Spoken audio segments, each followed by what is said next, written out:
5월은 가정의 달이라고 한다면 6월은 현충일도 있고 6.25도 있고 그래서 그런지 나라 민족에 대해서 한 번 더 깊이 생각해보는 그러한 달이기도 합니다. 제가 여러 번 여러분에게 말씀드렸던 것처럼 저는 어렸을 때부터 참 그 아버지를 많이 이렇게 팔다리를 주물러주고 이렇게 자랐어요. 근데 특별히 그 6월달이 되어지면 아버님께서 이렇게 군대 생활을 10년 하셨어요. 그래서 제대하실 때는 특등상사로 이렇게 제대를 하셨는데 19의 나이에 국방경비대에 이렇게 들어가 가지고 제대 2달을 남겨놓고 6.25가 터졌는데 그래서 요순 반란 사건이나 그 다음에 또 지리산 공비토벌이나 그 다음에 6.25 전쟁을 많이 다 겪으셨어요. 그래서 그 10년 동안에 한국에 있었던 모든 전쟁을 다 겪으셔서 그런지 아버지가 전쟁 얘기를 하면 그렇게 맛깔스럽게 잘 하셨어요. 그리고 이게 실은 그 어렸을 때 그 아버지 어머니 이렇게 주무르는 게 별로 그렇게 막 좀 짜증나는 일이잖아요. 안 그런가요? 그런데 그 아버지가 그렇게 전쟁 이야기를 해주시면 그게 그렇게 짜증나는 줄도 모르고 그렇게 열심히 이렇게 들었던 기억이 납니다. 한 번은 어머니 모시고 이렇게 병원을 갔는데 아버님하고 같이 갔어요.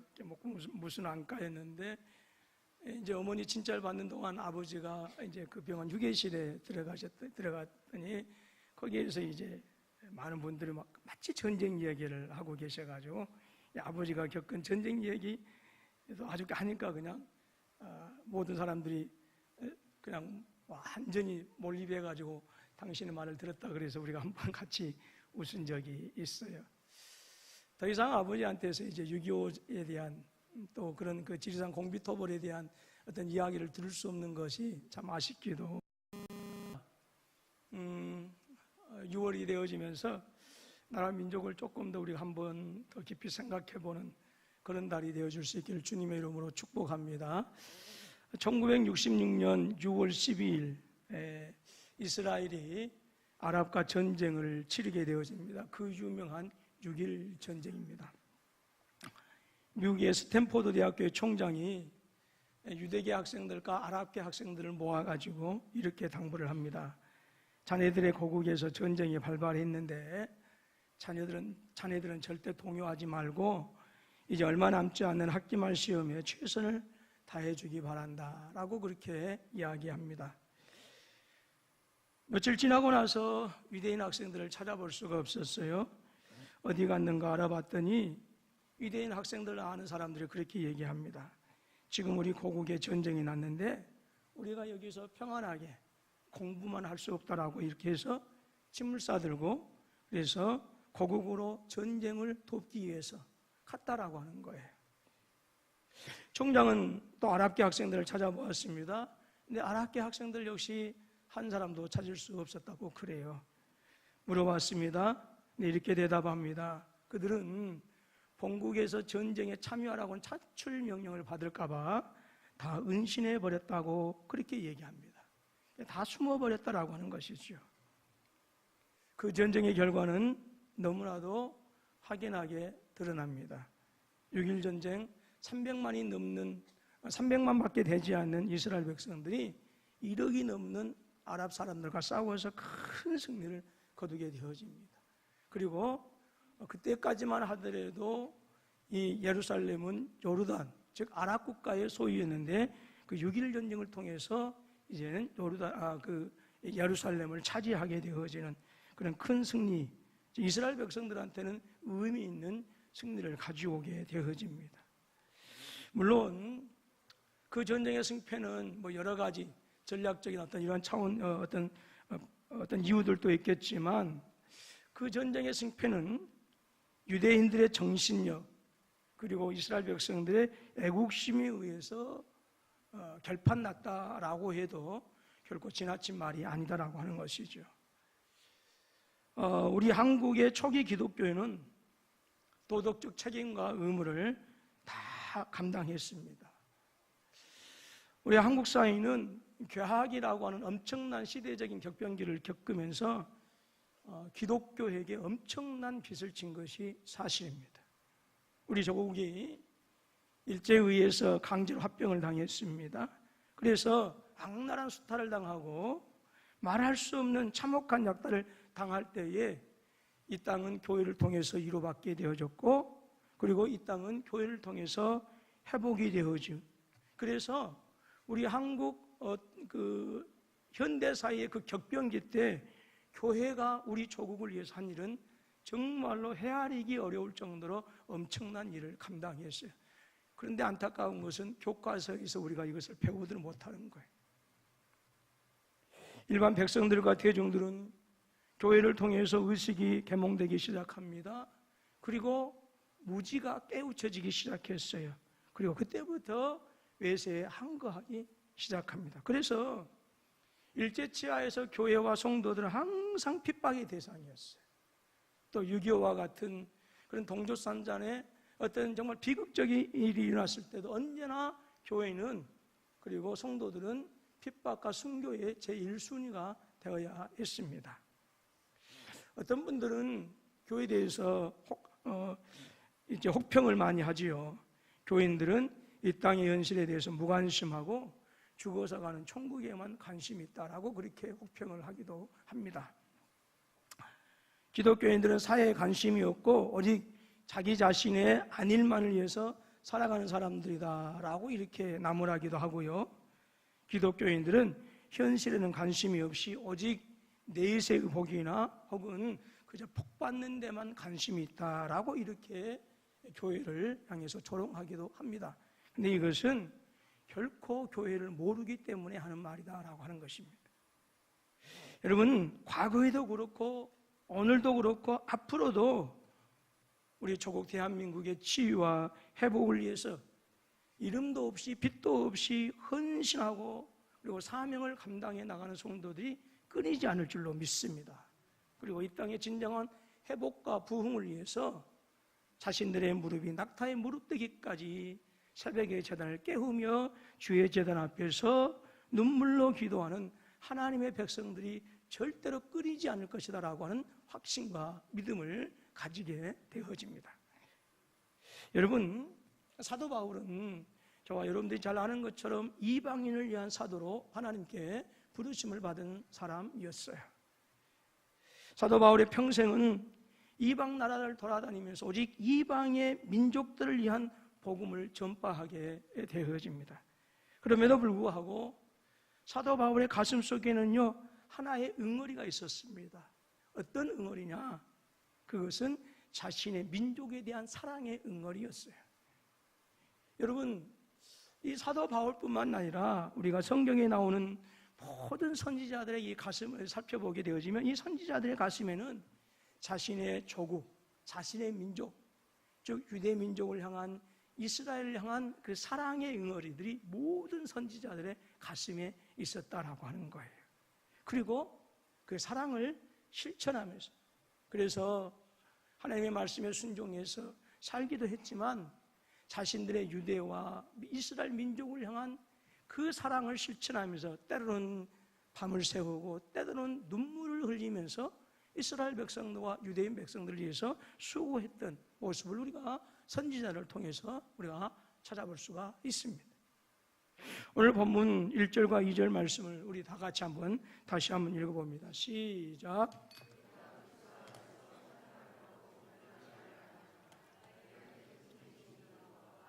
마음에 그치지 않는 고통이 있는 것을 내 양심이 성령 안에서 나로 더불어 증거하노니 라고 했습니다.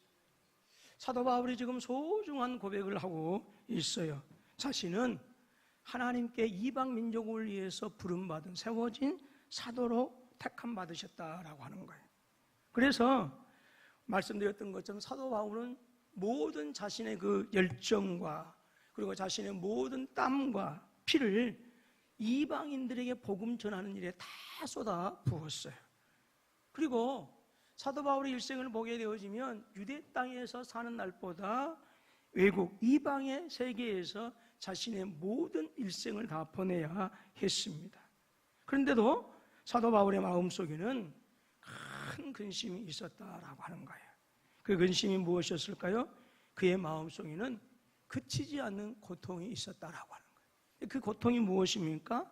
자기 동족, 이스라엘을 향한 근심이고 고통이었습니다. 그래서 사도 바울은 어느 곳을 가든지 먼저 유대인을 찾아갔어요.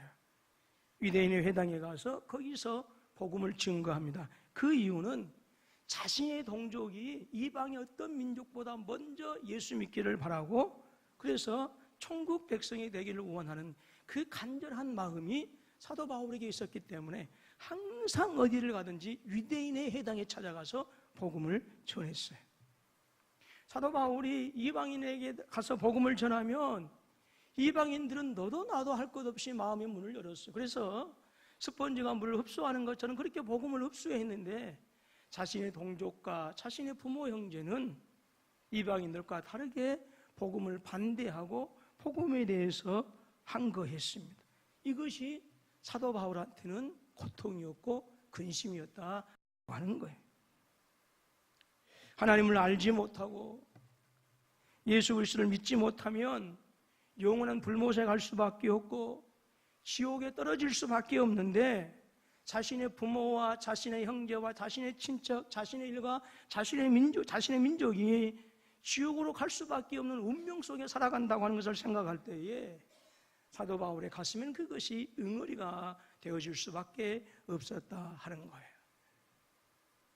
바울은 이제 내 동족이 구원받을 수 있다고 한다면, 내 일가 친척이, 내 형제가, 내 자녀들이, 내 민족이, 내 조국이 주님 앞에 돌아올 수 있어서 그들이 하나님의 백성이 되어지고 다시 예수 그리스도를 믿음으로 말미암아서 깨어졌던 하나님의 언약이 다시 회복이 되어질 수 있다고 한다면, 내가 어떤 대가를 치를지라도 그 대가를 치를 각오가 되어 있다라고 하는 거예요. 3절 말씀을 다시 한번 읽어봅니다. 시작. 그리스도에게서 끊어질지라도 원하는 바로다. 사도 바울의 고백이 어떤 고백입니까? 그리스도에게서 끊어질지라도. 여러분, 사도 바울처럼 그리스도에게서 끊어진다라고 하는 그것이 어떤 의미인지를 잘 아는 사람이 없어요. 그것은 저주예요, 저주. 그리스도에게서 끊어진다라고 하는 그것은 저주받은 것을요. 내가 저주받아서 지옥불에 던져지는 일이 있을지라도 내 동족 이스라엘 백성들이, 나의 형제, 나의 부모, 나의 일가 친척이 구원받을 수 있다고 한다면 나는 그리스도에게서 끊어지는 저주를 내가 감당하겠다라고 하는 거였어요. 바울은 자기 동족을 위해서 너무 비통해하고 너무 가슴 아파하며 자신의 부모와 일가와 친척을 위해서 눈물로 기도했던 것을 우리가 확인할 수가 있습니다. 그 바울의 간절한 고백은 10장 1절에서 반복되고 있습니다. 형제들아, 내 마음에 원하는 바와 하나님께 구하는 바는 이스라엘을 위함이니 곧 저희로 구원을 얻게 함이라 했어요. 구원을 얻게 함이라. 바울의 소원은 오직 한 가지였습니다. 잘 먹고 잘 살고 배부르고 등 따숩게 되어지는 것이 자신의 소원이 아니었어요.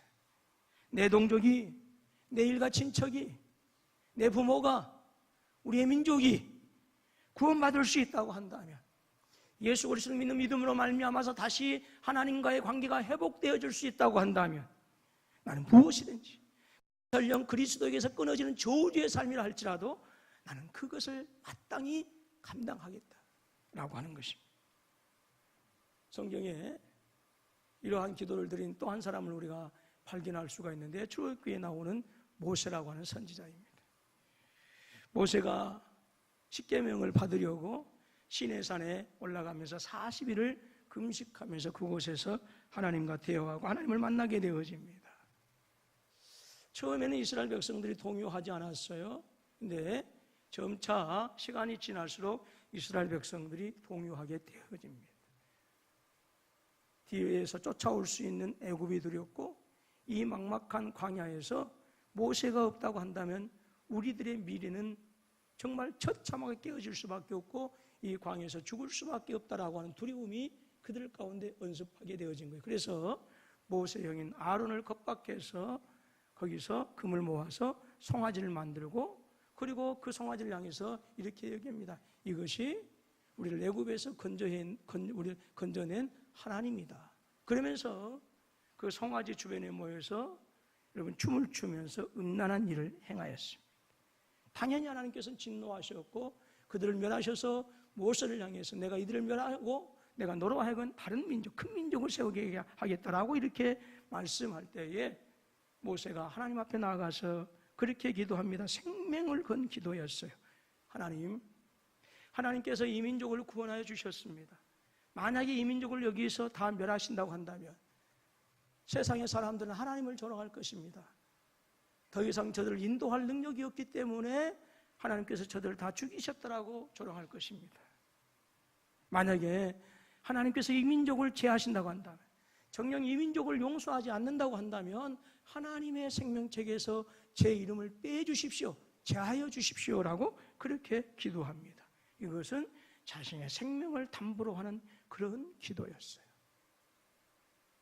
하나님께서 그 기도에 응답하셨습니다. 이것이 바로 모세의 마음이었고 사도 바울의 마음이었고 모든 성경에 나오는 선지자들의 마음이었어요. 여러분, 우리 그리스도인들은 어떤 사람이어야 할까요? 나만 잘 되면 되는 사람들이 아닙니다. 우리 그리스도인들은 절대로 그런 마음을 가져서는 안 돼요. 내 나라는 망할지라도 나만 잘 되면 되라고 하는 그런 심령을 가지고 있으면 안 된다고 하는 거예요.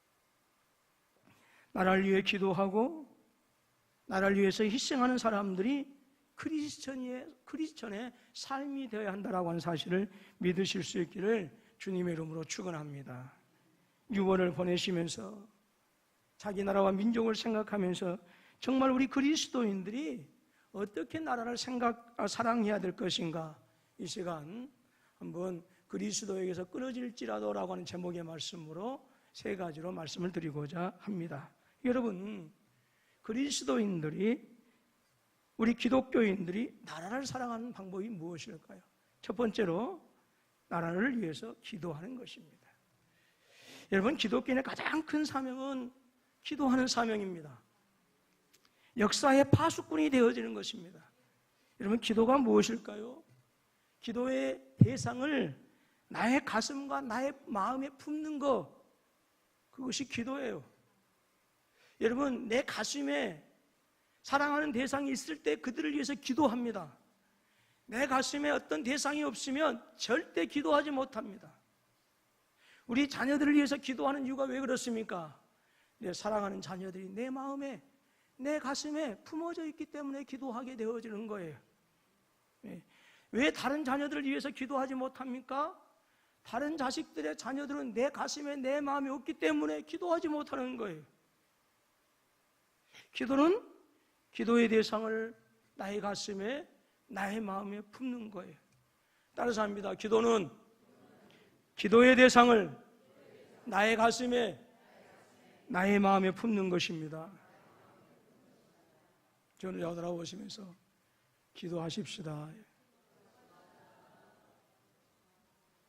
그리고 다시 한번 묻습니다. 또 물어봅니다. 물어보시면서 왜 기도를 안 하십니까? 시작.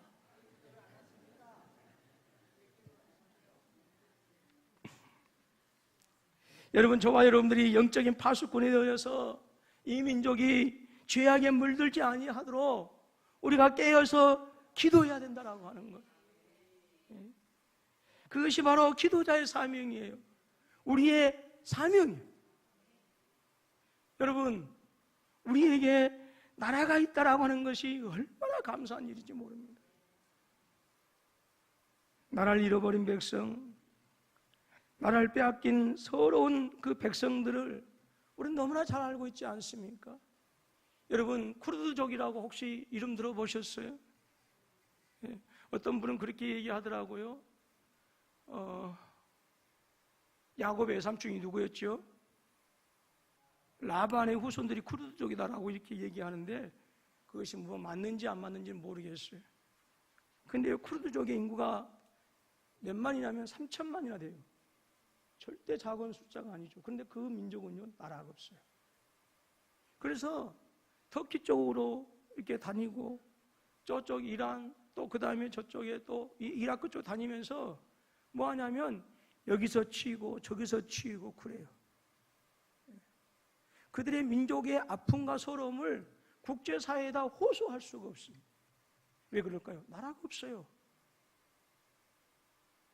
여러분, 우리가 일제에 의해서 주권을 빼앗기고, 여러분, 그래서 나라를 잃어버렸을 때에 말도 빼앗겨 버렸습니다. 재산도 빼앗겨 버렸어요. 여러분, 가족도 빼앗겼을 때 얼마나 비참한 삶을 살아가야 했습니까? 자신의 땅을 떠나야 했고, 고향을 떠나야 했고, 조국을 떠나서 여러분 또 저 중앙아시아로 피난의 길을 가야 했잖아요.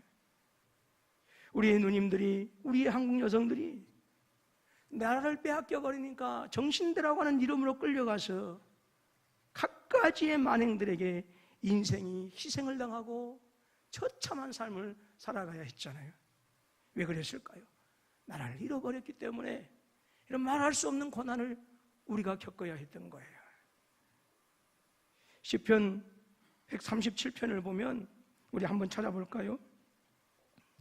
137편입니다. 설교는 끝나야 끝나는 겁니다.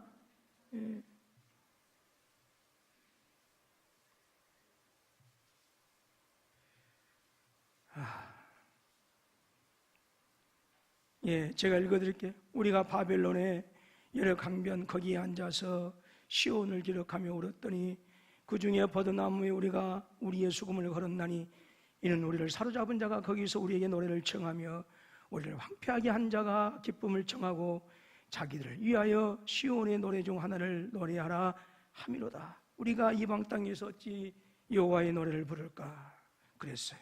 이게 무슨 말인 줄 아십니까? 여러분, 이스라엘 백성들이 586년에 바벨론에 의해서 끌려갑니다.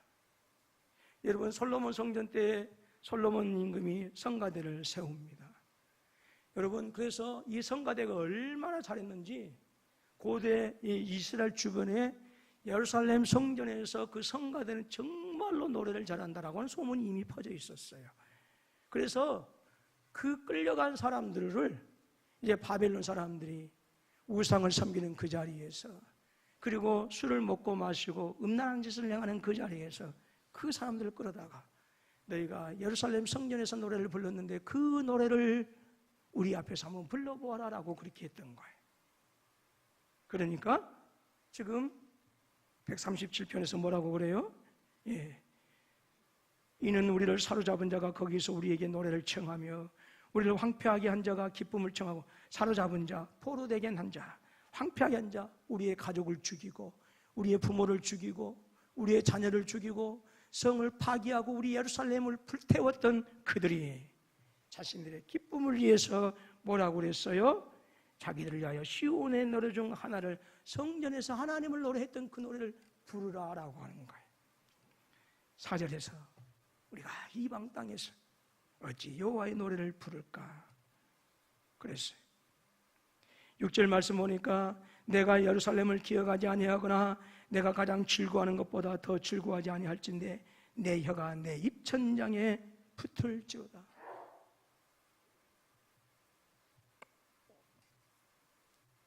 바벨론 강변에 그들은 수금을 걸어놓고 예루살렘을 향해서 눈물 흘리며 수금을 켰다라고 하는 거예요. 무엇을 생각하면서? 포로되었던, 자신들이 끌려왔던, 그 전에 살았던 그 땅, 자신의 유다 조국을 생각하면서. 여러분, 우리에게 대한민국이라고 하는 이 나라에 있다라고 하는 그것이 얼마나 감사한지 모릅니다. 나라를 잃어버린다면, 나라가 없다고 한다면 우리는 너무나 불행한 삶을 살아갈 수밖에 없어요. 그래서 우리가 이렇게 좋은 나라 속에서, 물론 TV를 켜면 벌상사나운 모습들을 많이 볼 수 있고 우리 젊은 청년들이 헬조선이라고 하지만, 그럼에도 불구하고 우리가 여러분 안전하게 살아갈 수 있을 때, 여러분 우리가 이 민족을 위해서, 우리 조국 대한민국을 위해서 우리가 깨어 기도해야 된다라고 하는 사실을 여러분 우리 자신들이 확신하실 수 있기를 주님의 이름으로 축원합니다. 우리나라에 주신 은혜에 감사하시고 나라와 민족을 위해서 기도하실 수 있기를 주님의 이름으로 축원합니다. 여러분, 우리가 해외에 가게 되어지면, 그 공항에 가게 되어지면 그 나라의 사람들은 그냥 통과하는 것이요, 출입국 심사를 통과하는 것이 그 나라 사람들은 그냥 쉽게 통과합니다. 이제 우리도 어디 갔다가 이제 인천에 오게 되어지면 그냥 쉽게 통과하지요. 외국인 있어요. 근데 독일은 그 나라에도 역시 마찬가지로 출입국을 이렇게 통과하는데 그냥 갑니다. 근데 우리 동양에서 딱 한 나라를 그냥 자기 독일처럼 취급해주는 그런 나라가 있어요. 그 나라가 어떤 나라냐? 일본이에요. 또 이태리나 이런 곳에 한국인들이 아르바이트를 하는 것보다도 일본인들이 아르바이트를 하면 임금의 2배, 3배를 받는다는 얘기를 들었어요. 우리가 잘 살게 되어지지만 아직은 일본이라고 하는 그런 나라들보다도 오히려 여러 가지 면에서 조금 인식이 많이 부족한 것 같아요. 그래서 여러분, 우리나라가 지금까지 이렇게 잘 살아왔지만 더 앞으로 세계적인 영향력을 발휘할 수 있도록 기도하시고 또 우리가 또 깨어서 또 힘써 수고하실 수 있기를 주님의 이름으로 축원합니다. 선지자 사무엘이 이렇게 말합니다. 내가 너희를 위하여 기도하지 않는 죄를 결단코 범하지 않겠다. 여러분, 특별히 한국 초기 기독교를 보게 되어지면 우리 교회 찬송가 14장이 애국가였다고 합니다. 애국가를 찬송가로 불렀어요. 하나님이 이 민족을 축복하여서 기독교를 받아들이게 하고 그래서 주의 은혜 안에 살게 하신 것이 너무 감사해서 14장을 애국가로 불렀다라고 하는 거예요. 근데 오늘 우리는 그것을 잘 모릅니다. 하나님에 대한 고마움도 잃어버리고 국가에 대한 고마움도 우리가 잃어버리고 살아가고 있어요. 우리가 이것을 회복해야 되는 줄로 믿습니다. 여러분, 우리 기독교인들이 나라를 사랑하는 첫 번째 운동이 무엇입니까? 나라를 위해서 기도하시는 것입니다. 그 은혜가 저와 여러분 가운데 함께 하실 수 있기를 주님의 이름으로 축원합니다. 두 번째로 우리 그리스도인들이 나라를 사랑하는 것은 사랑을 실천하는 것입니다. 여러분, 기독교인들은 이 사회의 빛과 소금의 역할을 감당해야 되는 줄로 믿습니다. 여러분, 빛과 소금의 역할이 무엇입니까? 어둠을 밝히는 것입니다. 부패를 방지하는 것입니다. 그것이 기독교인의 삶. 불의한 방법으로, 옳지 않는 방법으로 돈을 많이 벌여서 혹시라도 11조 한다고 한다면 담임 목사는 그 속을 모르기 때문에 기뻐하고 감사할지 모르겠지만 하나님은 결코 그렇지 않다라고.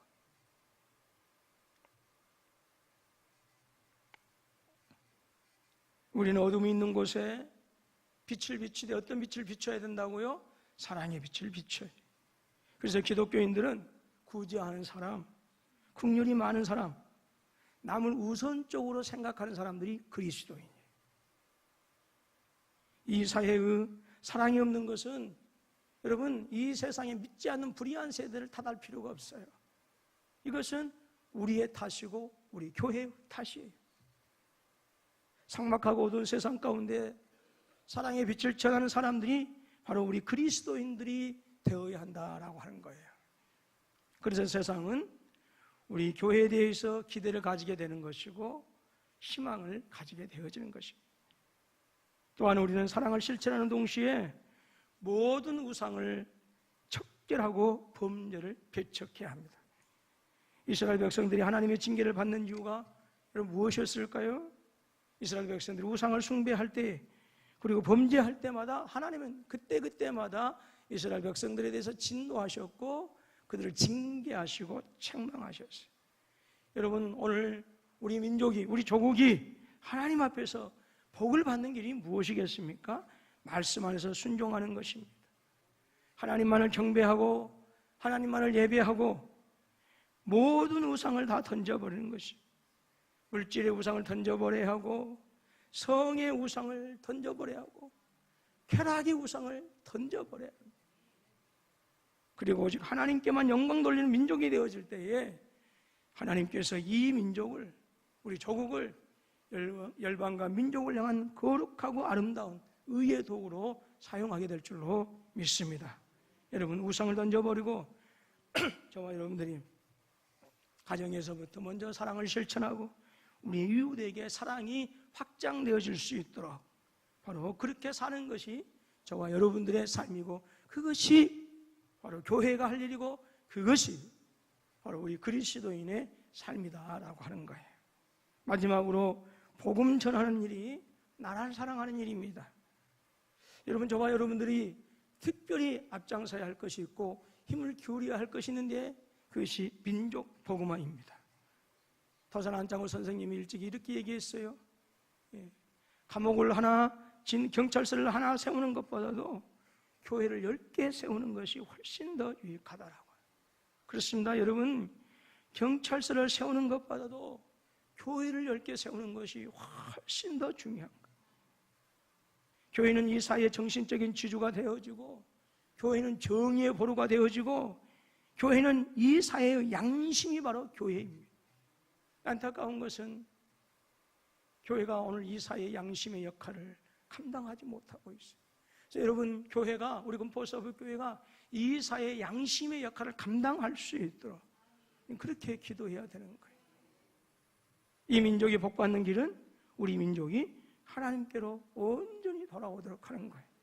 그러기 위해서는 저와 여러분들이 오늘 우리만이 아니라 내 이웃이, 내 가정이, 그리고 우리 동네가 복음이 더 확장되어져 갈 수 있도록 민족 복음화를 위해서 우리가 깨어 기도해야 되는 줄로 믿습니다.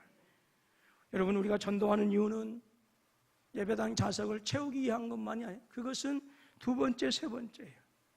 여러분, 우리가 전도하는 그 이유는 그것이 우리의 사명이고 교회의 사명이고, 그것이 진실로 민족을 사랑하는 길이기 때문에 우리가 전도해야 되는 거예요.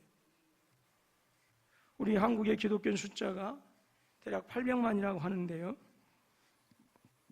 분명히 2019년에는 이제는 더 많이 줄었을 것입니다. 1000만 명이 훨씬 못 미치지요. 우리나라 인구가 5천만이라고 하는데 10몇 %밖에 되지 않아요. 무엇을 얘기해요? 교회를 떠난 사람이 너무나 많다는 것이고, 우리가 전도해야 할 대상이 너무 많다라고 하는 거예요. 제가 이제 전도주의를 계획하고 있는데, 여러분들도 이제 전도할 대상자들 10명씩을 적어야 돼요. 이것을 이번 주에 주보에다 내려다가, 지난주에 우리 신기대 선교사님 그 얘기를 해가지고 목사님 또 우리 신기대 선교 따라서 한다 할까봐 다음 주에 해야지. 기도하시기 바랍니다. 우리 주위에 예수 안 믿는 사람이 너무 많잖아요. 다 예수 믿어요? 안 믿는 사람이 훨씬 많아요. 여러분, 하나님을 알지 못하는 우리 일가와 하나님을 알지 못하는 우리의 부모와 친척과 우리의 자녀들이 장차 마지막 심판 때에 주님 오시면 어떤 일을 당할는지는 너무나도 명확하잖아요. 그래서 오늘 우리는 끊임없이 민족 복음화를 위해서, 우리 가정의 복음화를 위해서 우리가 수고하고 우리가 힘써야 된다라고 하는 거예요. 여러분, 우리 이웃들에게 복음을 증거하시되 먼저 우리의 가족에게 먼저 증거하실 수 있기를 주님의 이름으로 축원합니다. 여러분, 우리 자녀들이 무슨 일이 있을 때 꼭 기도하자, 그렇게 하셔요. 그러면서 여러분, 제가 경험해 보니까 아무리 복음을 거부해도요, 우리가 식사할 때 제가 당신을 위해서 기도합시다 라고 하겠습니다 라고 할 때는 그 사람들도 식사 기도 시간에는 조용해요. 우리의 자녀들도 엄마 아빠가 걔네들이 무슨 일이 있을 때 엄마 아빠가 너희를 위해서 기도할게, 그리고 잠깐 집안에 같이 있으면 잠깐 기도하자라고 하면, 제가 봤을 땐 거의 엄마 아빠의 그 기도의 손을 뿌리칠 자녀들은 거의 없을 거예요. 설령 아멘을 안 한다 할지라도. 근데 우리는 너무 그게 없어. 따라서 하면 나는 내 가정의 제사장입니다. 아니, 손을 조금 대고 하시라. 자, 나는 내 가정의 제사장입니다. 네. 여러분의 자녀들의 제사장입니다. 가정의 제사장이고, 그래서 여러분의 자녀들을 위해서 기도할 때 여러분의 자녀들에 대해서만큼 여러분들이 부모의 손을 그 머리에 얹어주세요. 가슴에 얹어주세요. 저도 막 답답할 때는 제 아내한테 여보 내 가슴에 손 좀 대고 기도해 주라고 그렇게 얘기해요.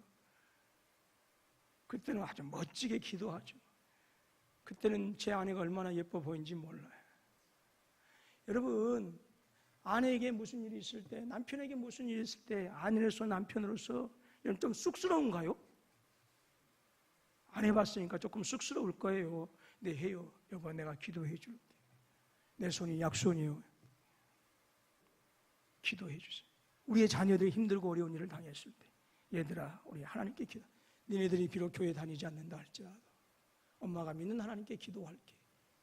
너희들이 비록 교회를 다니지 않고 아멘하지 않는다 할지라도 오늘 하나님께서 이 엄마의 기도를 들으실 거야, 아빠의 기도를 들으실 거야 라고 하는 그러한 것들이 복음 전파예요.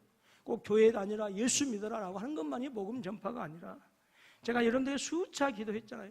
여러분의 손자들을 학교 갈 때, 여러분의 자녀들 학교 갈 때 꼭 품고 기도하십시오.